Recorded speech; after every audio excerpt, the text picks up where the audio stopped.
Yep. So a lot of people going to be kind of hanging out inside the next couple of days. So may gonna be a good opportunity to experiment with those mocktails because we've got the rain in the forecast the next couple of days, and we've got some stormy weather ahead. You can see we're solidly in the warm sector of this system, and we're going to maintain that all the way through the day on Wednesday before that cold front actually progresses through the area. We've got a few isolated showers that have popped here across the area, very isolated in nature and very light out there. Most of this is going to skirt just to our north up across the Tennessee side of things, but a few isolated showers certainly not out of the question as we head into those overnight hours. The bigger issue overnight tonight is going to be the potential for some fog to pop back up. It's not going to be as bad as the last 2 nights, but it's still going to be an issue out the door for some of you on your morning commute, even though it's a little more patchy. So something to keep in mind for your Tuesday morning.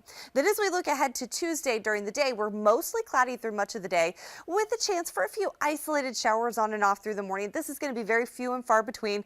Picks up a little bit more as we head into the afternoon, but then by 5 o'clock, this is when it really starts to pick up with a line of showers and thunderstorms moving through the area all the way through the evening commute time. 8 o'clock solidly across our area, and then moving out by about 11 o'clock. But we're missing the instability once we get into that first line of storms that moves through Tuesday evening. It's this line that comes through about 2 a.m. that we have the better instability associated with this, and this is where we have the better potential to see some of those strong to possibly severe thunderstorms. This is a setup where we may see nothing at all, but because this is coming through during those morning hours when a lot of you are going to be asleep, it's important to make sure that you have a way to get alerts, whether it's on your phone, whether it's a weather radio, in case we do have any severe warnings issued out of this, because this moves throughout that morning commute time. 8 o'clock, you still see that line of showers and storms across our area, and then pushing out by the time we get to about noon and into the afternoon, it clears out very nicely, headed for a little more sunshine by the time we get into the day on Thursday.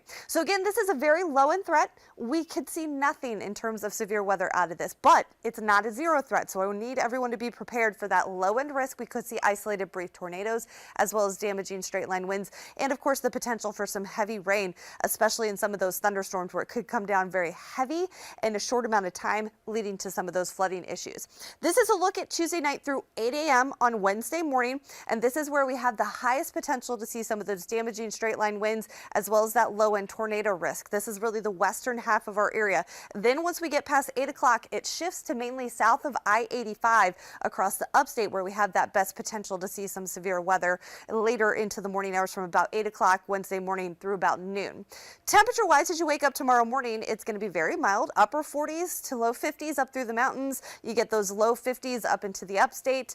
And then tomorrow afternoon, despite the fact that we've got that cloud cover, we're going to see those temperatures climbing into the 60s. This is one of the reasons we have that concern for severe weather, because we've got those warmer temperatures and we've got higher dew points. It's fairly humid outside, especially for this time of year. So that's a pretty good indication that we at least are going to be working with some instability as we head into Wednesday. So Wednesday is our high impact day, potentially high impact day for us, with that potential for those severe storms again through much of the morning hours. Once we get into Thursday, it dries out. We've got a lot of sunshine. Temperatures still not bad in the 50s to around 60, and then the bottom falls out. As we head into Friday, Saturday, and Sunday, we get those 50s back into the forecast, which is more typical for this time of year. And we get those over afternoon highs up into the mountains into the 40s and 50s. Again, a little more typical for this time of year after an unseasonably warm start to 2023.